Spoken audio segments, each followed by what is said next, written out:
Welcome everybody to GitHub Copilot and Actions, a webinar on enhancing Drupal development with some new tools.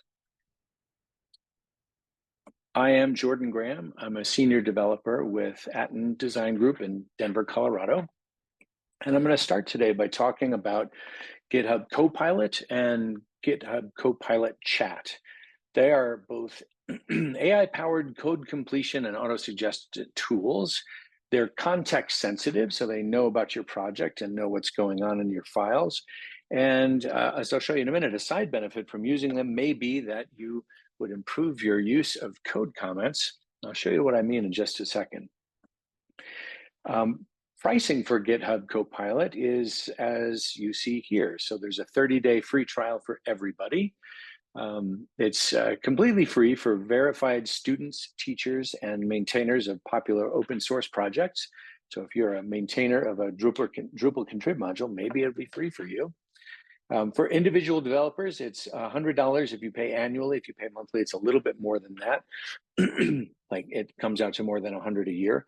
For agencies, it's $19 a month per developer for their most popular agency product. I'm going to show you how to install GitHub Copilot on VSCode.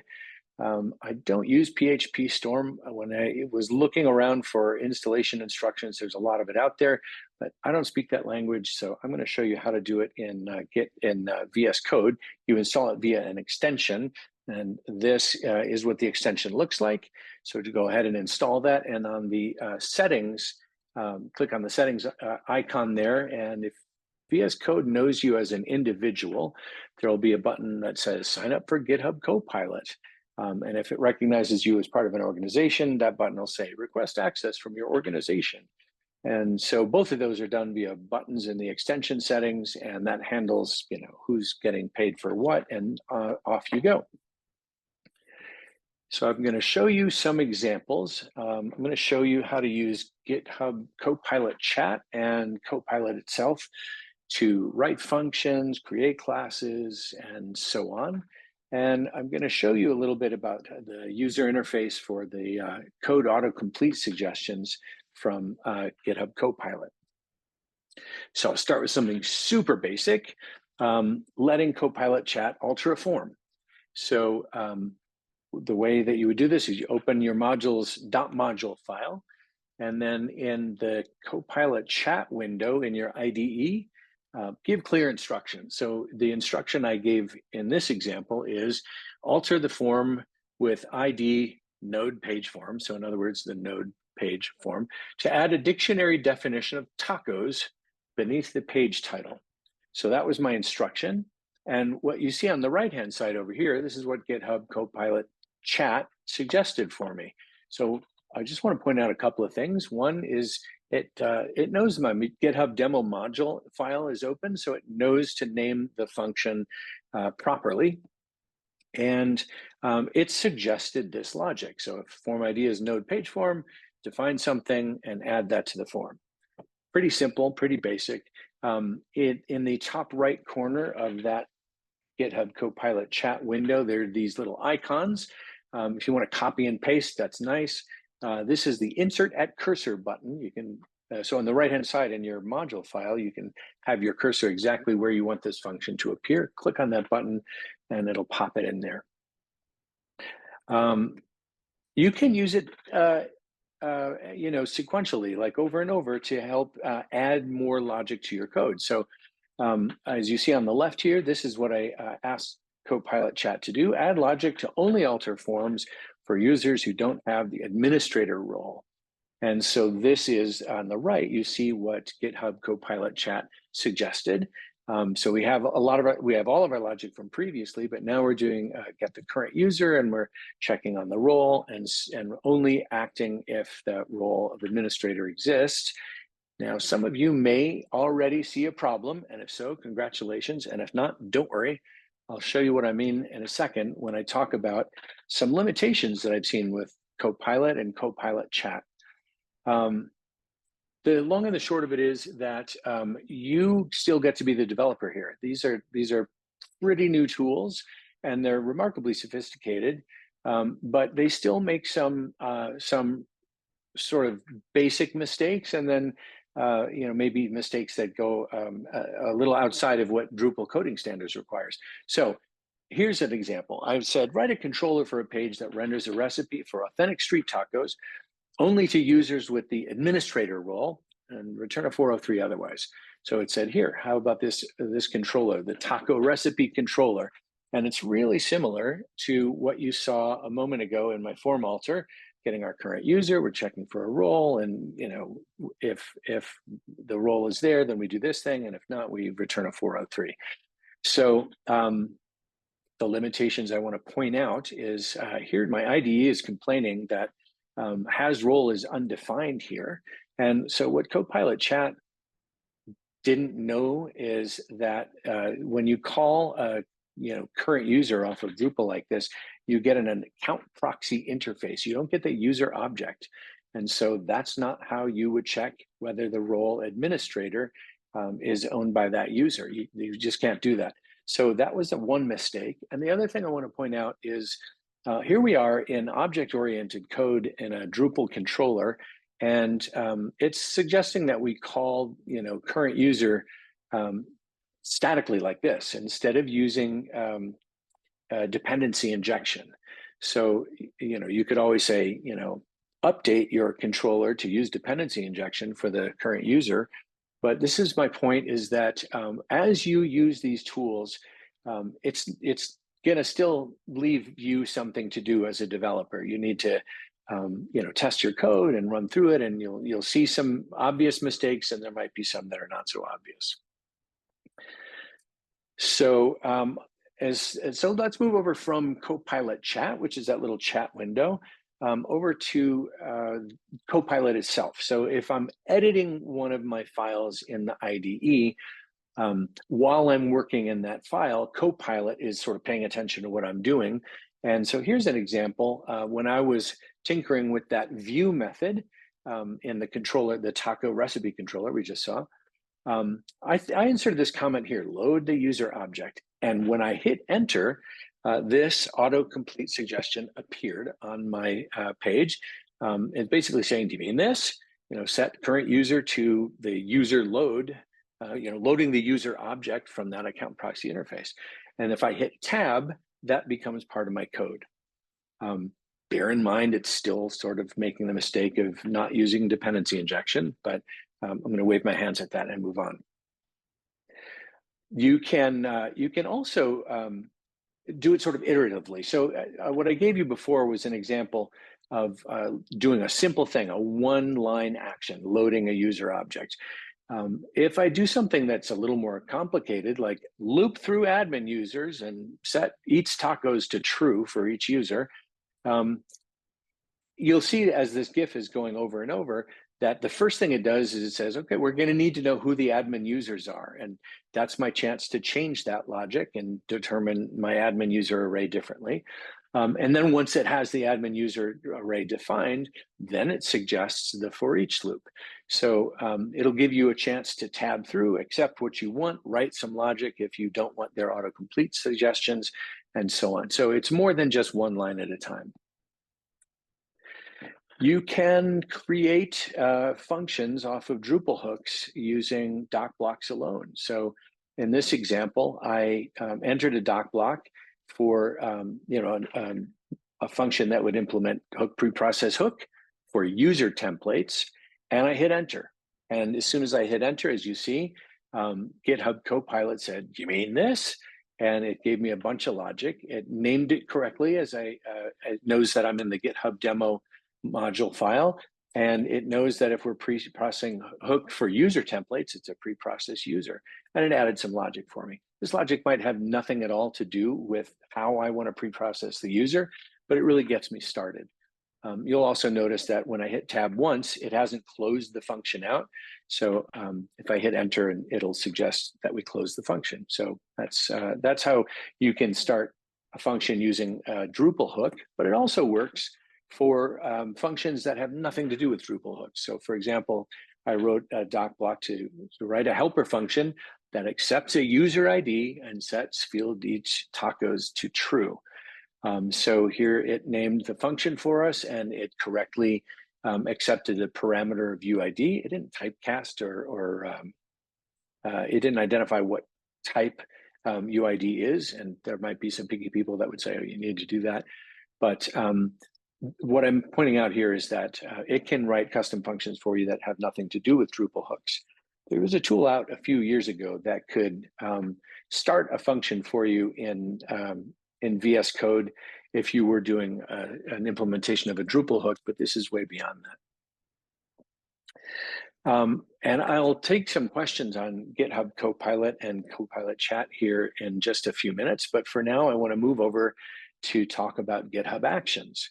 So GitHub Actions, it's a continuous improvement, continuous deployment platform designed to automate your build, test, and deployment processes. So you can set up workflows to do lots of things, automatically build and test each pull request, deploy changes to production or elsewhere. You can do a whole lot with it. So it's not just deployment.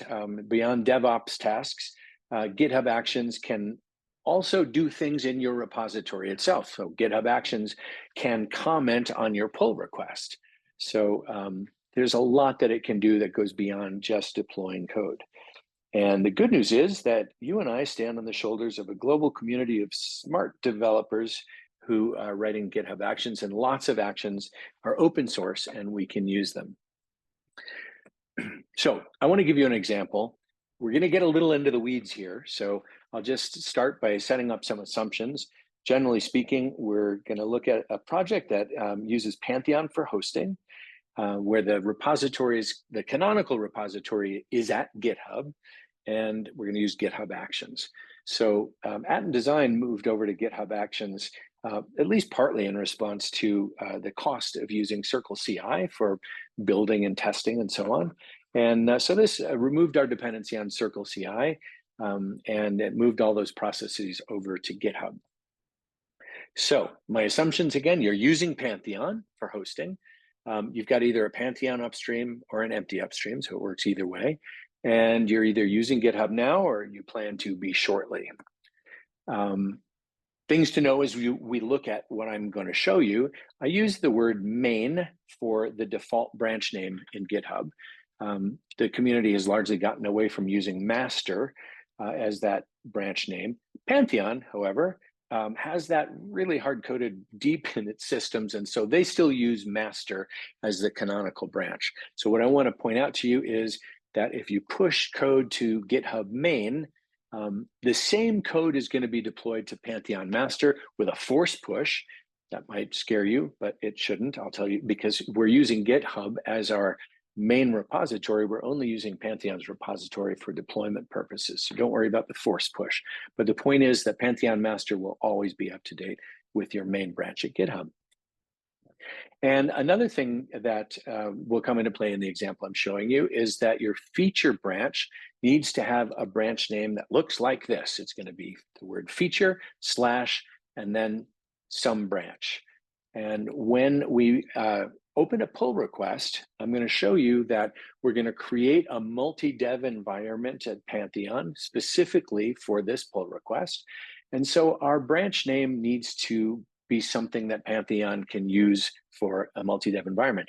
For example, they don't like underscores. So it might be taco underscore example as my branch name. That's not going to work in this case. So I would want it to be feature / taco dash example.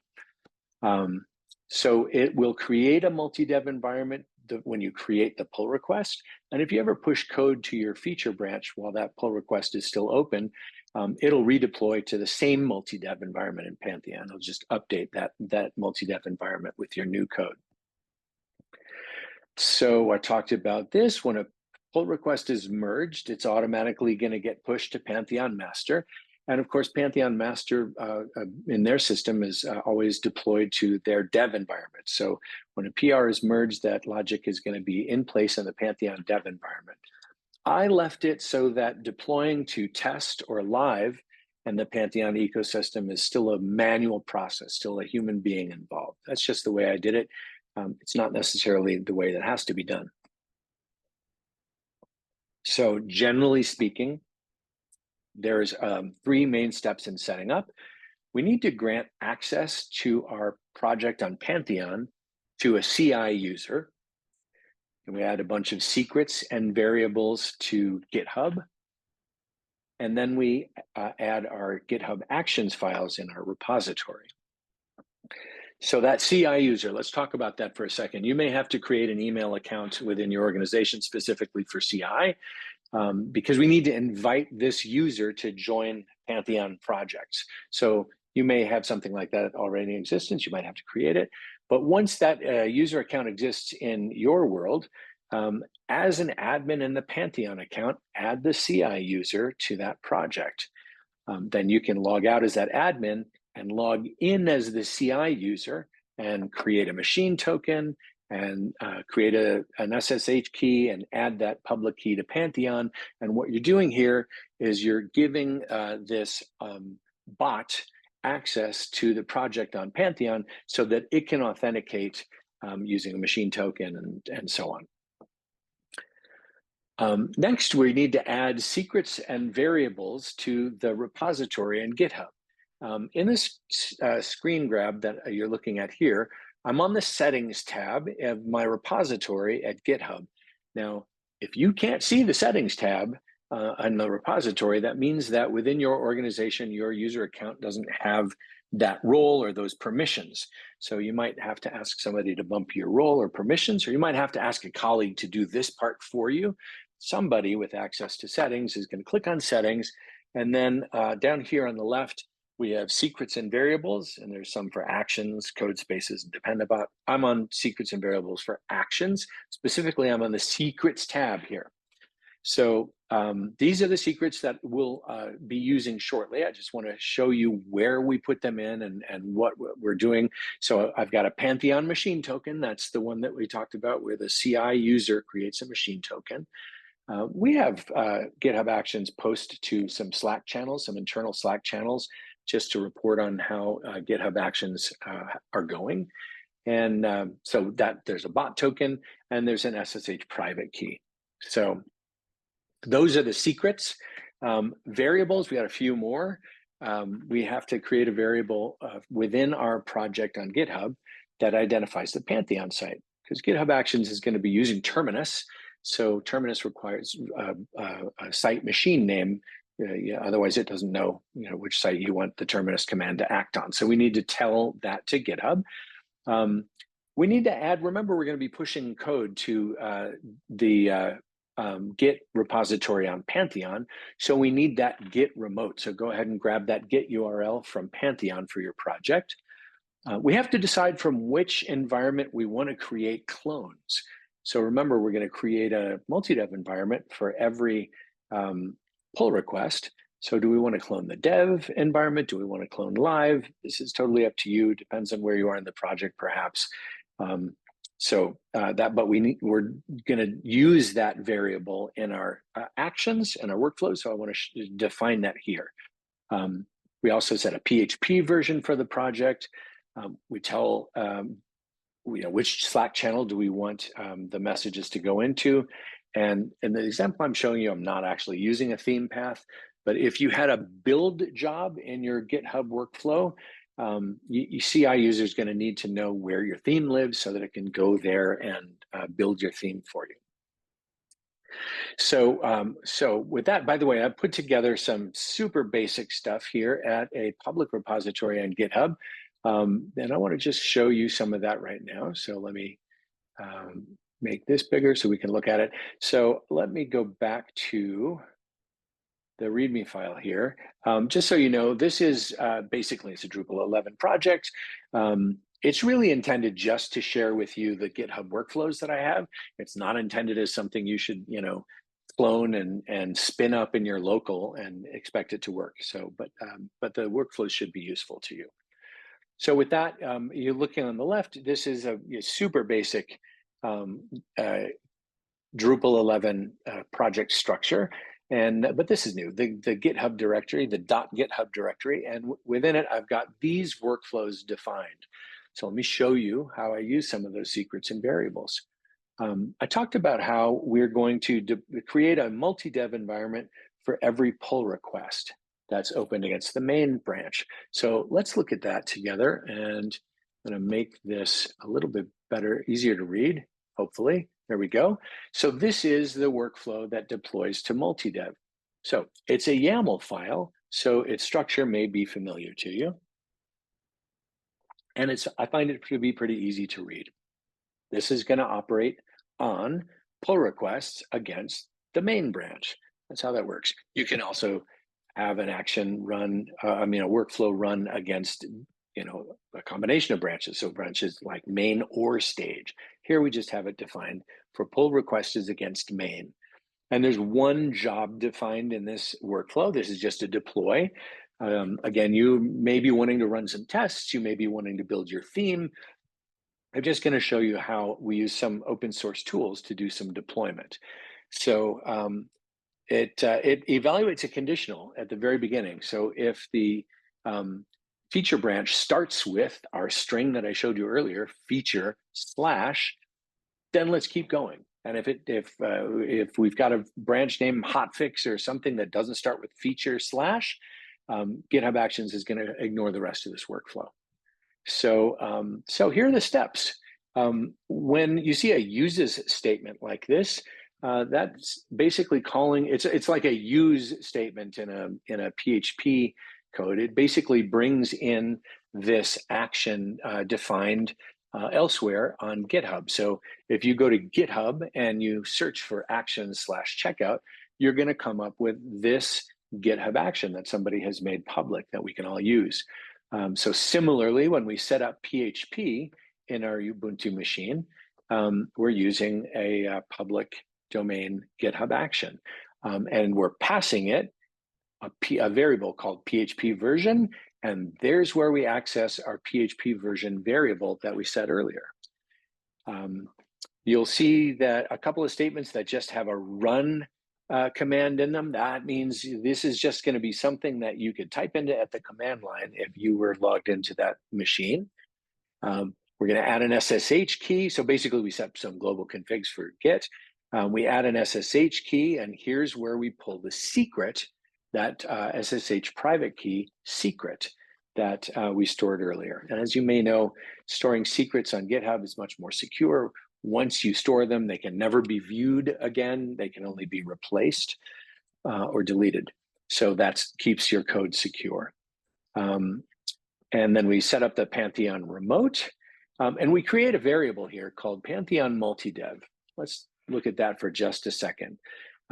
The structure that I'm using for this variable, I'm going to use this variable name in my multi-dev environment creation, and it's going to be based off of my pull request. So what I'm doing here, and you don't have to use this at all, but the variable I'm defining is going to be PR dash whatever the pull request number is. So if it's pull request 36, it's PR dash 36. That's what this variable Pantheon multi-dev is going to have.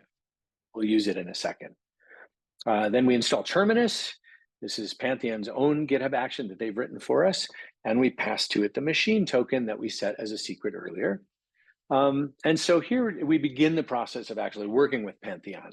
So we're going to, in our CI machine, and that Ubuntu machine that we're setting up for this process, we're going to create a new branch, and we're going to name it, the value of that Pantheon multi-dev variable that we just talked about a second ago. So git checkout-b PR36, for example. And then we're going to git push force that to Pantheon.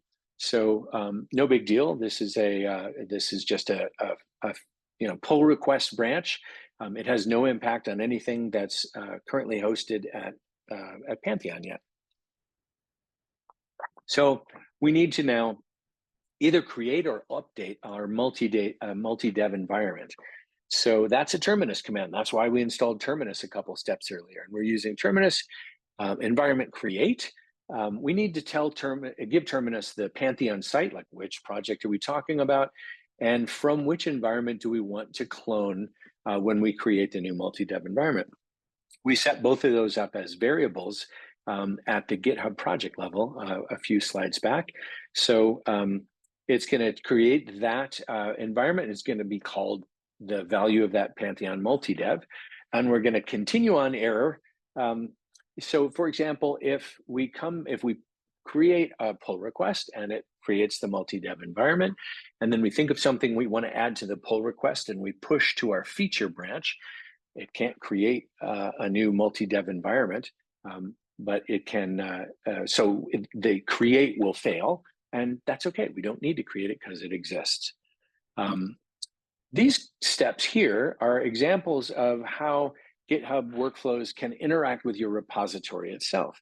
So if there is an error with this multi-dev workflow, we can post this back to the pull request and say, there was a Pantheon multi-dev error. It'll give the outcome, and it'll be able to post this to GitHub because we've defined a GitHub token secret. At least I'm hoping we did earlier in the presentation. And this also is very similar. It changes the git commit status, or makes a git commit status at the repository when this code has been deployed. And that way, somebody who's looking through your pull request will be able to see where they can go to see this and test this logic. I mentioned earlier that we like to post to a Slack channel internally. So this, I love this line, this conditional if always. So it always wants to run this step in the job, even if something bombed earlier, because we are going to, so basically this is a Slack GitHub action that the good people at Slack have made available for us. And the message that I'm saying is that this is like who this is. So, Jordan Graham is pushing code today, and it was a job.status success. And of course, exclamation mark there for enthusiasm. And then it's going to give the pull request URL and so on and so forth. So, and by the way, it does all of this using the Slack bot token that we defined as a project secret. So that's the workflow that deploys to the multi-dev environment. I'll talk now about deploying to dev, or getting our code ready for deployment to the production environment. So here is a different workflow. It's really simple and similar to what we were looking at. So this one runs on pushes to the main branch. You may know that merging a pull request against main into main is tantamount to pushing to main. It's essentially the same from a Git perspective. So this is going to fire. If you push a hotflick straight to main, it'll fire. And if you merge a pull request against main, it'll fire as well. We're doing a lot of stuff we did before. We're using a lot of these other, the open source GitHub actions. And the one that is interesting here is this one here. So we're adding the Pantheon git remote, as we saw earlier, and we're doing a git push force to that remote's master branch. So that's where we push to master. And of course, that means that Pantheon system is going to deploy that to the dev environment. And then, of course, we have our little post to a Slack channel that we looked at earlier. So it's that easy. That's how we get our merged code up to Pantheon dev. But I mentioned that we've created a Pantheon multi-dev environment for our pull request. And we don't want to litter our hosting account with multi-dev environments that we don't need anymore. So we've got this PR merge cleanup workflow. And this workflow fires on pull requests against main that are closed. So suppose we create a pull request and then we just say, no, I don't need that in main after all. And we simply close the pull request. This will fire. This will delete the multi-dev environment that was created. Or if you close a pull request by merging it to main, that'll also fire in that case.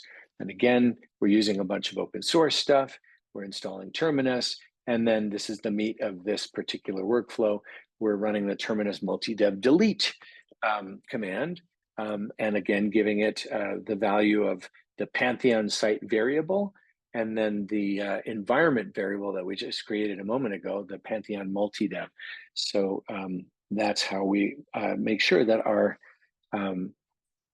Pantheon hosting environment isn't littered with too many multi-dev environments that we don't need. So let's see. So that's some code.